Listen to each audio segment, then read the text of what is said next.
1984년 발표된 한 곡의 노래는 이진광이라고 하는 무명 가수를 일약 스타로 만들어 주었습니다. 오늘과 달리 인터넷도 SNS도 없던 그 시대에 길거리를 지나가는 사람들이 모두 다 그를 알아볼 정도였으니 말입니다. 무려 3개월 동안이나 가요 프로그램에 1위를 하면서 이진광을 스타로 만들어준 그 노래의 제목은 인생은 미완성입니다. 그 노래의 가사 일부를 소개하면 이렇습니다. 인생은 미완성, 쓰다가 많은 편지. 그래도 우리는 곱게 써가야 해. 사랑은 미완성, 부르다 멎는 노래. 그래도 우리는 아름답게 불러야 해. 사람아 사람아, 우린 모두 타향인걸. 외로운 가슴길이 사슴처럼 기대고 살자. 인생은 미완성, 그리다 많은 그림. 그래도 우리는 아름답게 그려야 해. 이 노래가 발표된 지 이제 무려 40년 가까이 지났음에도 저를 비롯한 많은 사람들이 이 노래를 기억하는 것은 가수의 감미로운 목소리나 선율의 아름다움 때문만이 아닙니다. 인생은 미완성이라고 하는 이 가사가 시간이 지날수록 더 와닿기 때문입니다. 내 인생의 이야기가 남들보다 더 많은 성공담으로 채워진다고 하더라도, 내 인생이 남들보다 더 화려함으로 아름답게 그려진다 하더라도 우리의 인생이 미완성으로 머물 수밖에 없는 것은 우리가 인생의 주인이 아니기 때문입니다. 우리에게 믿음의 조상으로 불리워지는 아브라함의 이야기는 아브라함이 그의 정든 고향을 떠나게 되는 배경에서부터 시작됩니다. 오늘 우리가 읽은 본문의 앞부분인 창세기 11장 27절로 32절의 말씀을 우리 성경을 보며 함께 읽어보도록 하겠습니다. 창세기 11장 27절로 32절의 말씀입니다. 데라의 족보는 이러하니라. 데라는 아브람과 나홀과 하란을 낳고 하란을 롯을 낳았으며, 28절을 함께 읽겠습니다. 하란은 그 아비 데라보다 먼저 고향 갈대아인의 우르에서 죽었더라. 아브람과 나홀이 장가들었으니 아브람의 아내의 이름은 사레며 나홀의 아내의 이름은 밀가니 하란의 딸이요 하란은 밀가의 아버지이며 또 이스가의 아버지더라. 사레는 임신하지 못함으로 자식이 없었더라. 데라가 그 아들 아브람과 하란의 아들인 그의 손자 롯과 그의 며느리 아브람의 아내 사레를 데리고 갈대아인의 우르를 떠나 가나안 땅으로 가고자 하더니 하란에 이르러 거기 거류하였으며, 데라는 나이가 205세가 되어 하란에서 죽었더라. 아멘. 데라의 족보는 노아의 아들 셈에서부터 시작됩니다. 즉 데라는 노아의 자손이라는 이야기입니다.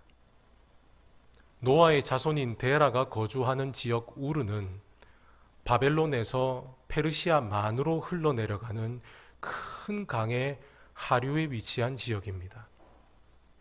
부산의 낙동강 하구가 그렇듯 강의 하류에는 많은 흙이 쌓여서 넓은 평야가 만들어지게 되고, 그 땅은 다른 어떤 곳보다 기름진 땅이 됩니다. 그렇기 때문에 우르에 사는 사람들도 모두 다 부족함이 없는 인생을 삽니다. 빛이라는 뜻을 가진 우르라는 지명처럼 우르는 한밤중에도 대낮처럼 밝은 해상 무역과 상업과 농업의 중심지입니다. 우르에 사는 사람들은 모두 달을 신으로 숭배합니다. 강물의 수위를 정하는 것이 달에 달려 있다고 믿었기 때문입니다. 그렇게 우르에 사는 사람들은 풍요를 만끽하며 살아갑니다. 데라도 그들 중에 한 사람입니다. 그런데 그런 데라의 집에 생각지 못한 일들이 일어납니다. 형인 아브람과 나홀보다 동생인 하란이 먼저 아들을 낳아버린 거죠. 아직 형들이 결혼을 하기 전이니 요즘 말로 동생이 형들을 앞질러 버린 겁니다. 당시로는 상상도 할 수 없는 일이지만 기막힌 일은 그 다음에 일어납니다. 우리가 방금 읽은 28절을 보면 하란이 그 아비 데라보다 먼저 죽었다라고 되어 있죠. 이를 히브리 원문대로 그대로 번역하면 하란이 그 아버지 데라가 보는 눈 앞에서 죽었다라는 의미도 됩니다. 하란이 어떤 이유로 그렇게 일찍 세상을 떠났는지는 알지 못하지만 자기의 눈앞에서 차갑게 식어가는 아들을 자신의 가슴에 묻고 이제는 유복자로 자라야 할 어린 손자를 바라보는 아버지 데라의 마음이 얼마나 아팠겠습니까? 그래서 데라는 서둘러 두 아들을 장가 보냅니다. 29절을 보게 되면 아브람과 나홀이 장가를 가는데 이 장가가 두 번의 단어가 아닌 한 번으로 합쳐져서 기록되어 있습니다. 그것은 데라가 아브람과 나홀을 동시에 합동 결혼시켰다라는 의미가 됩니다. 자신의 눈앞에서 아들이 죽어가는 것을 보면서 인간의 삶은 한치 앞도 알 수 없다는 것을 깨달은 데라는 서둘러 아들들을 결혼시키고는 대를 잇고자 합니다.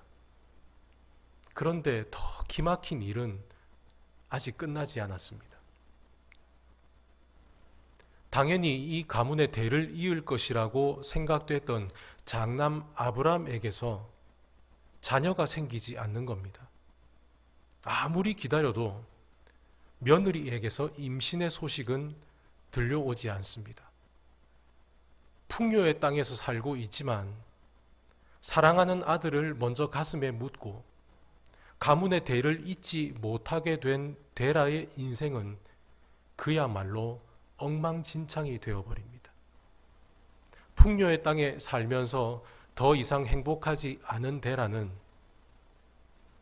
어린 손자 롯과 자녀를 낳지 못하는 아들과 며느리를 데리고 정든 고향을 떠납니다. 갈 곳은 정해져 있습니다. 우리가 방금 읽은 30절을 보게 되면 데라가 가고자 했던 곳은 가나안. 데라는 가나안을 향해 길을 떠납니다. 그런데 어찌된 영문인지 데라는 가나안까지 가지 않고 중간 하란에 멈춰 주저앉아 버립니다. 하란은 가나안으로 가는 길목입니다. 길목이기 때문에 많은 사람들이 모이는 것이고 그리고 그 하란 또한 우르처럼 아주 풍요로운 땅입니다. 그러나 데라가 하란에 주저앉게 된 또 다른 이유를 여호수아는 여호수아 24장 2절에서 다음과 같이 밝히고 있습니다. 여호수아가 모든 백성에게 이르되 이스라엘의 하나님 여호와께서 이같이 말씀하시기를 옛적에 너희의 조상들 곧 아브라함의 아버지 나홀의 아버지 데라가 강 저쪽에 거주하여 다른 신들을 섬겼으나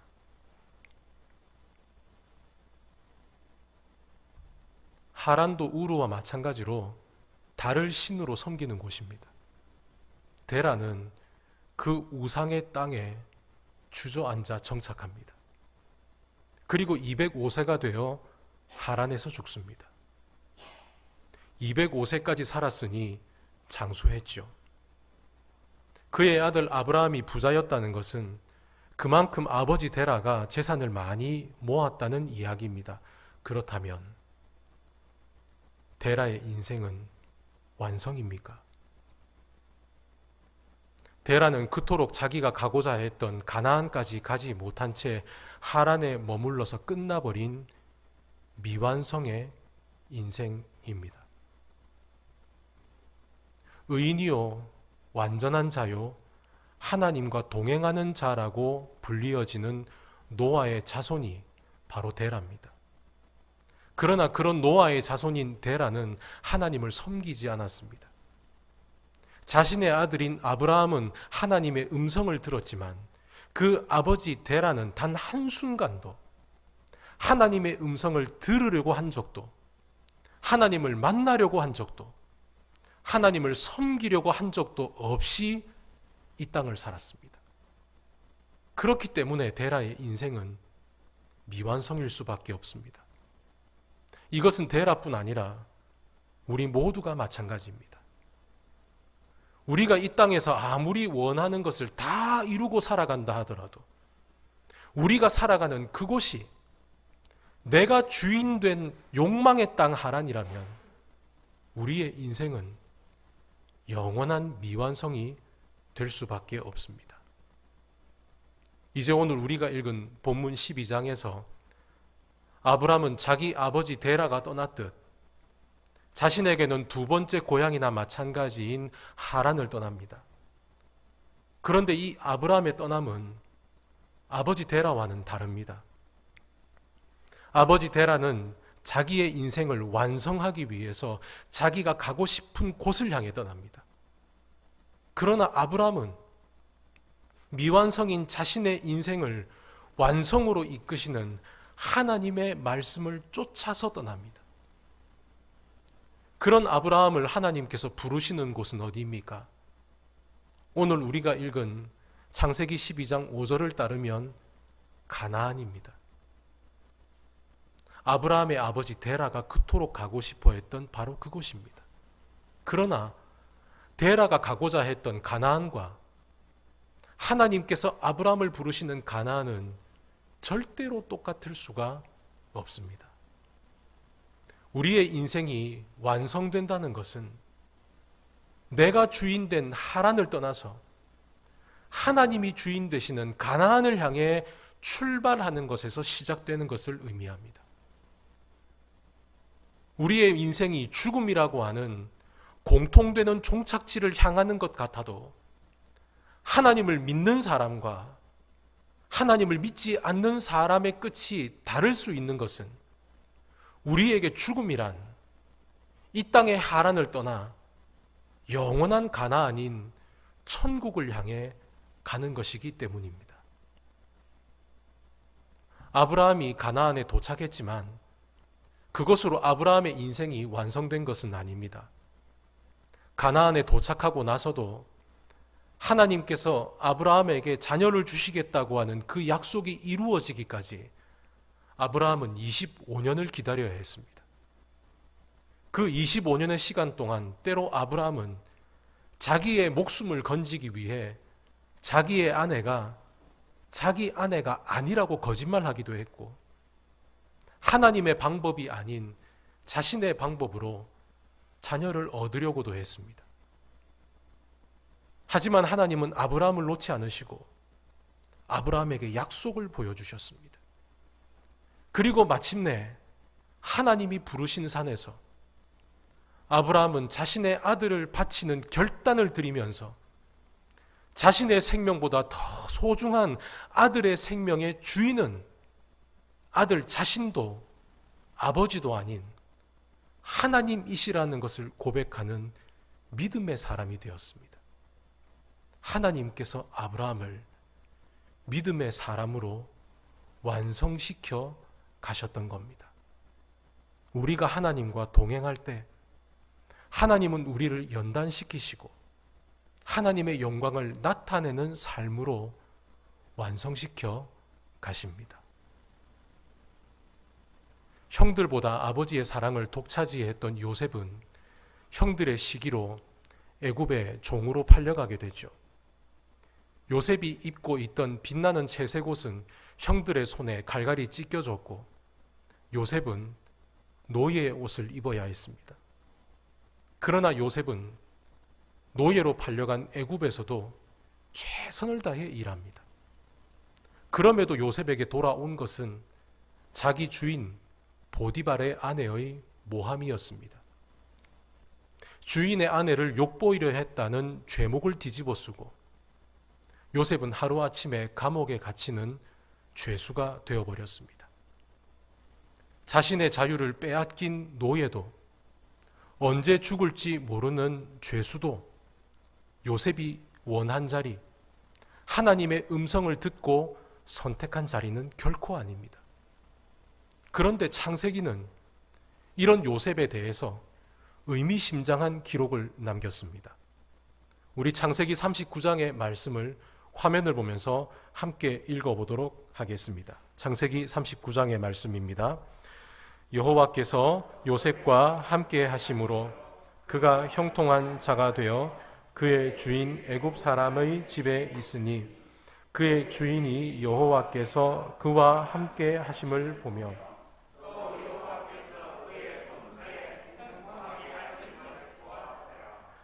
여호와께서 요셉과 함께 하시고, 이어지는 21절입니다. 여호와께서 요셉과 함께 하시고 그에게 인자를 더하사 간수장에게 은혜를 입게 하시매 간수장이 옥중 죄수를 다 요셉의 손에 맡김으로 그 재반 사물을 요셉이 처리하고 간수장은 그의 손에 맡긴 것을 무엇이든지 살펴보지 아니하였으니 이는 여호와께서 요셉과 함께 하심이라. 여호와께서 그를 범사에. 아멘. 성경은 요셉이 아버지의 품 안에서 편안하게 있을 때 그가 형통했다라고 말하지 않습니다. 오히려 요셉이 노예의 자리에 있을 때, 죄수의 자리에 있을 때 그가 형통했다라고 기록되어 있습니다. 보디발이 볼 때 요셉은 다른 노예들과는 달랐습니다. 누가 보든 보지 않든 하나님 앞에서 정직하게 거룩하게 행동하는 요셉을 보면서 보디발은 하나님께서 그와 함께 하심을 알았습니다. 그렇기 때문에 자신이 가지고 있는 그 많은 재산들을 이제 갓 노예로 팔려온 어린 소년에게 모두 맡길 수 있었던 겁니다. 요셉이 갇힌 감옥은 요셉과 같은 노예에서부터 왕의 최측근인 고위 관료들에 이르기까지 다양한 사람들이 수감되어 있었습니다. 이런 감옥에서 이 죄수들의 관리를 비롯한 이 감옥의 전반을 다 통솔하는 사람을 뽑는다면 당연히 그런 공직을 맡아본 사람에게 일을 맡기는 것이 당연할 것입니다. 그런데도 간수장이 이방인의 노예 출신인 젊은 죄수 요셉에게 이 막중한 임무를 맡긴 것은 요셉이 다른 죄수들과는 달랐기 때문입니다. 간수장의 눈에 요셉은 죄를 지은 노예가 아니라 하나님이 함께 하시는 사람이었습니다. 요셉을 보면 모든 사람들은 하나님이 어떤 분이신지를 알았습니다. 하나님은 그런 요셉을 세우셔서 한 나라를 기근에서 구하게 하심과 동시에 하나님의 약속을 이루는 사람으로 완성시켜 가셨습니다. 요셉을 통해 아버지 야곱의 집에 생명을 건지게 되면서 아브라함을 민족의 아비로 세우시겠다는 하나님의 약속이 이루어졌던 겁니다. 요셉을 애굽에 팔았다는 것이 들통나자 후환이 두려워 벌벌 떠는 형들에게 요셉은 이렇게 말합니다. 당신들은 나를 해치려 했지만 하나님께서는 그것을 선으로 바꾸셨습니다. 당신들이 나를 애굽에 팔았다고 생각하지 마십시오. 하나님께서 나를 애굽에 보내셨습니다. 우리는 형통을 우리가 원하는 대로 일이 잘 풀리는 것이라고 생각합니다. 그러나 성경이 말하는 형통은 나를 통해 하나님의 뜻이 이루어지는 것을 의미합니다. 노예의 자리에서 그리고 죄수의 자리에서도 요셉을 통해 하나님께서는 하나님의 뜻을 보여주셨고 그 형통의 삶을 통해 요셉은 하나님의 약속을 이루는 완성의 삶으로 세워져 갔던 겁니다. 주님께서는 이 땅 가운데 하나님의 약속을 이루는 그 형통의 삶이야말로 진정한 완성의 삶이라는 것을 우리에게 몸소 보여주셨습니다. 사복음서에는 예수께서 십자가에 달려 남겨주신 7문장의 말씀들이 기록되어 있습니다. 요한복음을 보면 예수께서 십자가에서 남기신 마지막 말씀이 이렇게 기록되어 있습니다. 예수께서 신포도주를 받으신 후에 이르시되 다 이루었다 하시고 머리를 숙이니 영혼이 떠나가시니라. 십자가는 흉악한 죄를 지은 흉악범이 사람들의 저주를 온 몸으로 받으면서 비참하게 죽어가는 사형 도구입니다. 그런데 그 자리에서 예수께서 다 이루었다 라고 말씀하실 수 있었던 이유는 예수께서 이 땅에 오신 목적이 사람들의 박수나 성공이나 권력이 아니었기 때문입니다. 예수께서 제자들에게 가르쳐 주신 주기도문은 다음과 같이 시작됩니다. 하늘에 계신 우리 아버지여, 아버지의 이름이 거룩히 여김을 받으시오며 아버지의 나라가 임하시오며 아버지의 뜻이 하늘에서와 같이 땅에서도 이루어지이다. 예수께서 십자가에서 다 이루었다라고 말씀하신 그 문장의 정확한 번역은 내가 다 이루었다가 아니라 아버지께서 나를 통해 아버지의 뜻을 다 이루셨다라는 의미입니다. 아버지의 뜻을 이루는 삶, 그것이 예수께서 이 땅에 오신 목적이셨고 그 목적을 이루기 위해 아버지께서 부르신 곳이 바로 십자가였습니다.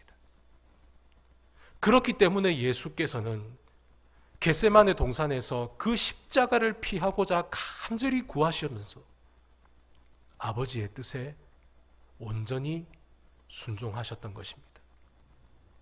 인간의 몸으로는 도저히 감당할 수 없는 고통스러운 자리이지만 아버지께서 부르신 곳이 그곳이기에 예수님은 십자가를 선택하셨습니다. 죄 없으신 분이 거하시기에는 수치스러운 자리이지만 하나님의 마음이 그곳에 있기에 예수님은 자기를 위해 비난과 조롱을 퍼붓는 사람들을 오히려 용서하심으로 죄인을 향한 하나님의 사랑을 보여주셨습니다. 그리고 마침내 예수님의 육신이 찢겨나가실 때 세상 그 어느 누구도 상상하지 못한 그 사랑의 방법으로 저와 여러분을 올가매던 죄의 사슬은 끊어졌습니다. 다 이루었다. 예수님이 선택하신 그 십자가, 이 땅에 그 무엇으로도 표현할 수 없는 그 거룩한 사랑을 통해서 예수님의 이 땅의 사역은 완성되었던 것입니다. 예수님은 십자가를 통해 하나님께서 우리에게도 우리를 부르신 각자의 가나안이 있다는 것을 가르쳐 주셨습니다. 예수님은 십자가의 고난을 통해서 이 땅 가운데 하나님의 목적을 이루는 삶이 얼마나 가치 있는 완성의 삶인지를 우리에게 가르쳐 주셨습니다. 그 참혹한 십자가를 예수님은 선택하심으로 우리가 이 땅에 어떤 상황에 있든지 예수님은 우리와 함께 하신다라고 하는 것을 우리에게 몸소 보여주셨습니다. 그 예수님께서 하나님의 약속이 머무는 가나안 땅으로 저와 여러분을 부르십니다. 이제는 우리가 그 부르심에 답해야 할 때입니다. 인생은 미완성이라고 하는 노래의 가사를 적은 작사가 김지평은 서울구치소에서 사형수를 상담하는 일을 맡기도 했습니다. 언제 죽을지 모르는 사형수를 맡으면서 그가 했던 일은 이 땅에서 어떻게 살고 마무리하는 것이 가치 있는 삶인지를 나누는 것과 사형수가 사형 집행을 당하고 난 뒤에 그 사형수가 남긴 물건을 정리하는 것이 그에게 맡겨진 일이었습니다. 그가 사형수의 유품을 정리할 때 손때 묻은 성경책이 그 가운데 나오면 이 사람의 삶은 하나님 앞에서 가치 있게 마무리되었구나 생각했다고 합니다. 작사가 김지평은 그리스도인입니다. 인생은 미완성입니다. 우리가 하나님 앞에 언제 설지를 모르기 때문에 우리 모두의 삶은 미완성일 수밖에 없고 이방인일 수밖에 없습니다.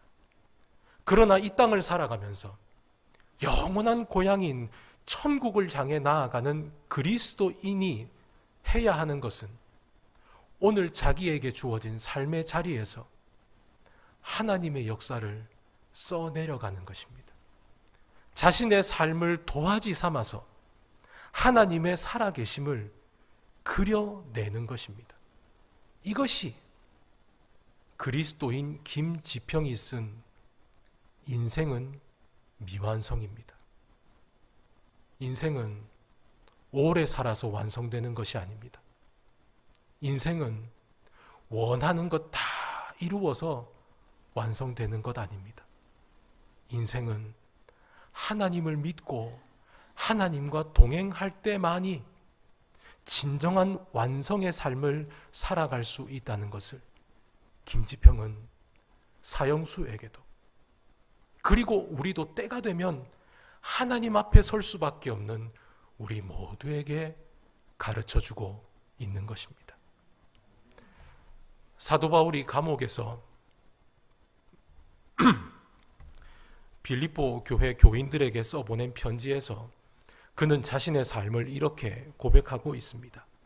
우리 함께 화면을 보며 빌립보서 3장의 말씀을 읽도록 하겠습니다. 빌립보서 3장의 말씀입니다. 내가 그리스도와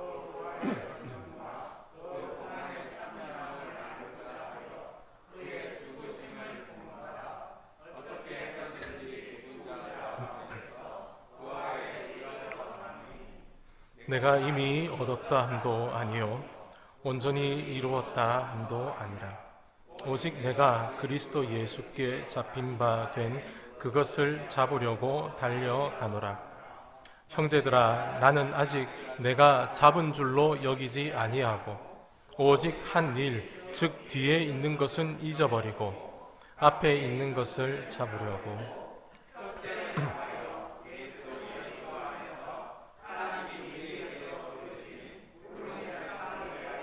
달려가노라. 아멘. 우리가 아브라함을 믿음의 조상이라고 부르는 것은 아브라함의 믿음이 언제나 100점짜리 믿음이어서가 아닙니다. 때로는 아브라함도 실수하고 믿음을 놓칠 때도 있었고 인간적인 연약함도 있었습니다. 그러나 아브라함은 자신의 인생이 미완성이라는 것을 알았습니다. 그리고 오직 하나님과 동행하며 그분의 약속을 기다리며 그분의 뜻대로 살아가는 것이 자신의 인생을 완성하는 것임을 알았습니다. 그렇기 때문에 아브라함은 우리에게 믿음의 조상인 것입니다. 이 땅 가운데 미완성의 삶을 살 수밖에 없는 우리에게 하나님께서 부르시는 가나안을 향해 그리고 표대를 향해 달려가는 아브라함과 사도 바울의 모습은 과연 어떻게 사는 것이 이 땅에서 진정한 완성의 삶을 살아가는 것인지를 우리에게 보여주고 있습니다. 사랑하는 교우 여러분, 지난 한 주간 저와 여러분은 어디에 서 있었습니까? 혹 내 욕심이 가득한 하란에 만족하며 그 자리에 주저앉아 있지는 않았습니까? 이제 하나님께서 우리를 부르시는 각자의 가난을 향해 힘차게 달려가십시다.